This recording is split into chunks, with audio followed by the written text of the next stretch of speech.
Hi అండి. పెరుగన్నం ఈ విధంగా తయారు చేసుకొని తింటే ఈ ఎండాకాలం చాలా మంచిదండి. వేడి అనేది ఉండదు, హెల్త్కి కూడా చాలా మంచిది. పెద్దవాళ్ళు, వెనకటి పెద్దవాళ్ళు ఇదే విధంగా తినేవాళ్ళంట. నైట్ వండిన అన్నం ఉంటుంది కదండి, ఇలా గిన్నెలో పెట్టి అందులో ఒక గ్లాస్ పాలు పోసి ఒక స్పూన్ పెరుగు వేయాలి. తోడేస్తాం కదండి పాలల్లో, అదే విధంగా ఇందులో కూడా తోడు వేయాలి.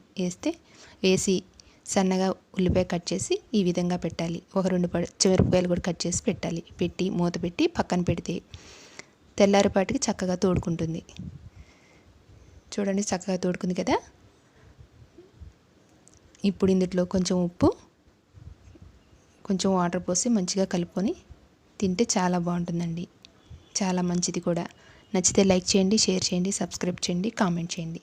ఉల్లిపాయలు, పచ్చిమిరపకాయలు ఉన్నాయి కదండి, చాలా టేస్టీగా ఉంటుంది.